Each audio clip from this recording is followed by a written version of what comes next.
pagi Bapak Ibu Saudara, jumpa kembali dalam menu sarapan firman, makanan yang sesungguhnya buat kita yang membuat hidup benar-benar hidup. Terima kasih kepada tim sarapan yang membawa kami ke Bendungan Sampean Baru untuk memberi pemandangan yang berbeda untuk sarapan dalam minggu ini. Saya ingin tergerak untuk membawakan satu aspek saja kelanjutan dari firman Tuhan yang saya sampaikan di minggu berapa, mungkin 2-3 minggu yang lalu, tentang cara pandang ya. Waktu itu saudara mungkin ingat saya mengilustrasikan sebagai angka 6 atau 9 ya. Jadi dilihat dari sisi sini dan dilihat dari sisi sana. Itu bisa 6, bisa 9 ya, tergantung kita di memandang itu dari sisi mana gitu. Dan kita belajar lewat situ, kita belajar beralih ke sisinya Tuhan untuk memandang semua kehidupan kita, setiap detailnya itu dari sisi pandang Tuhan. Karena Tuhan punya cara pandang yang beda. Dia punya cara pandang ilahi, dan kita sudah dijadikan anak-anaknya, diangkat menjadi anak-anak ilahi, anak-anak Bapa di surga. Maka kita juga belajar, yang disebut anak itu adalah yang punya cara pikir, cara pandang yang sama dengan orang tuanya. Jadi kita belajar berpindah dari cara pandang manusiawi bumiwi atau apa namanya kita yang di bawah sini, menuju kita geser posisi, karena posisi kita sudah dibeli oleh Yesus melalui korbannya di salib.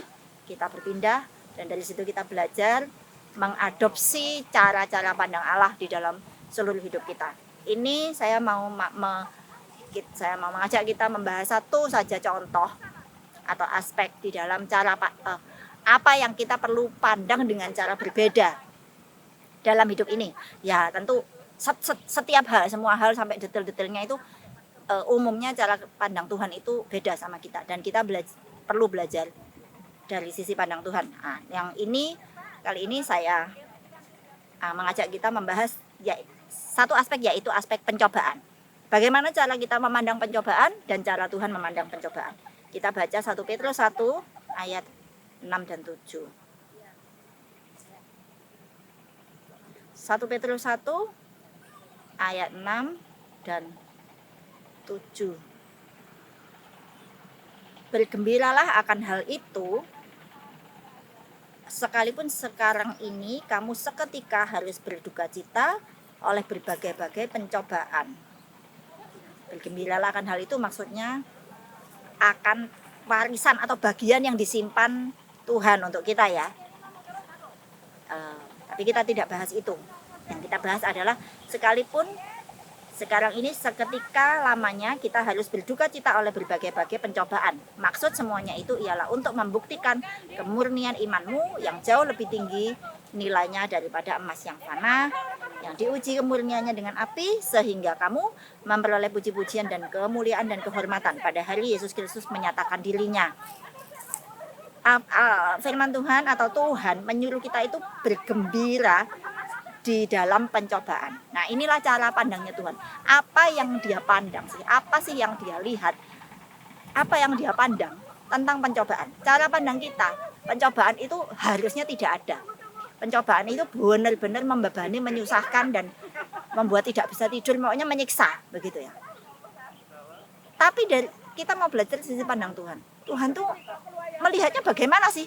Kok malah dia melihat tuh dengan hati bersukacita, dan kita disuruh bersukacita.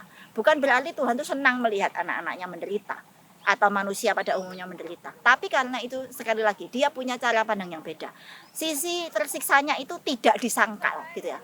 Tetapi yang lebih kuat itu sisi yang berbeda, sisi yang jadi tidak hanya dari sisi negatifnya, tapi ada sisi lain yang lebih kuat mempengaruhi dan menguasai, sehingga yang perasaan tersiksa atau tidak nyaman, semua yang tidak nyaman itu jadi tertutupi dan tidak seberat itu gitu ya.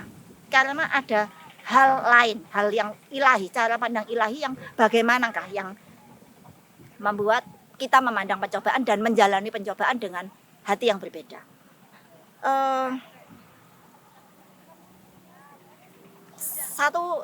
Satu hal yang Tuhan pandang yang saya yakini, saya percaya itu hati Tuhan. Tuhan itu ingin, Tuhan itu selalu rindu memberi kita itu mujizat, ya kan?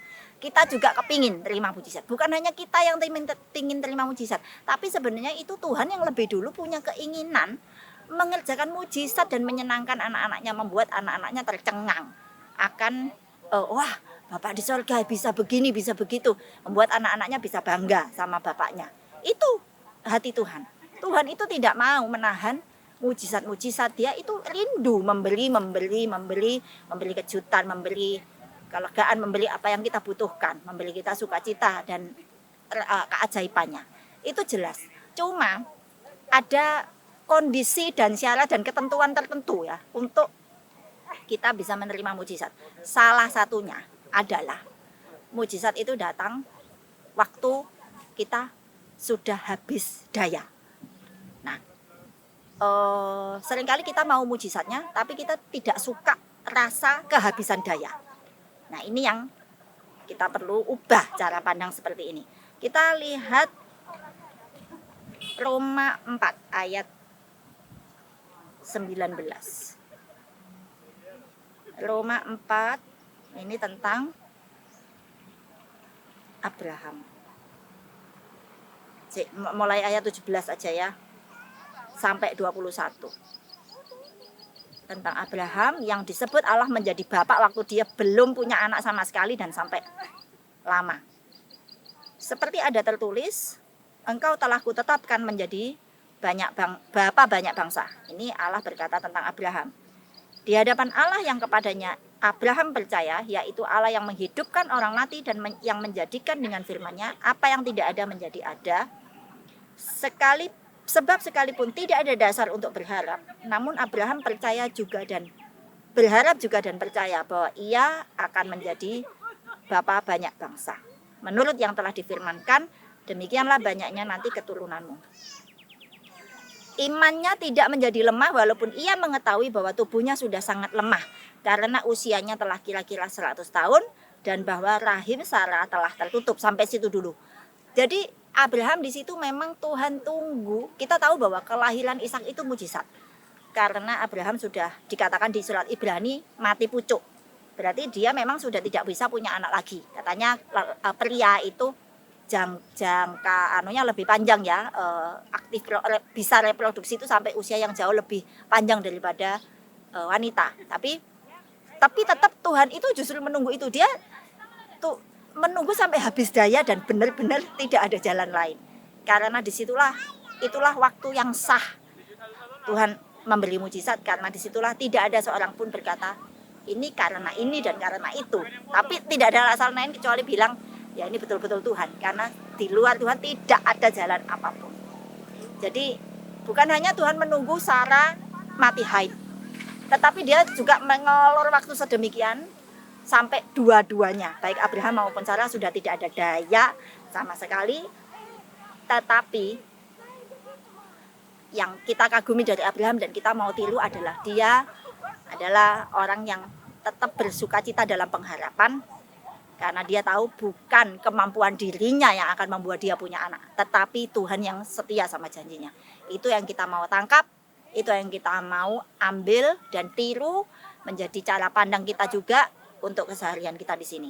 Dengan begitu kita bisa memandang pencobaan itu secara positif. Pencobaan ialah waktu semakin kita kehabisan daya. Biasanya daging ego manusiawi kita itu sama sekali tidak suka, merasa lemah. Kita merasa aku sudah tidak punya, berarti tanpa harapan, lalu kita lemes, lalu kita merasa hancur.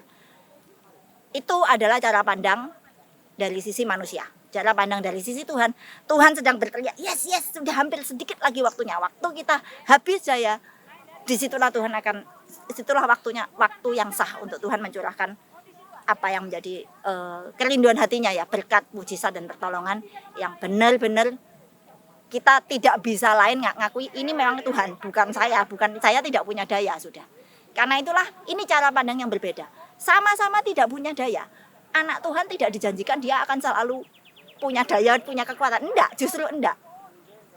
Tapi tetap akan ada masa-masa di mana kita menjadi lemah, kita tidak berdaya. Tetapi yang beda itu sikap hatinya.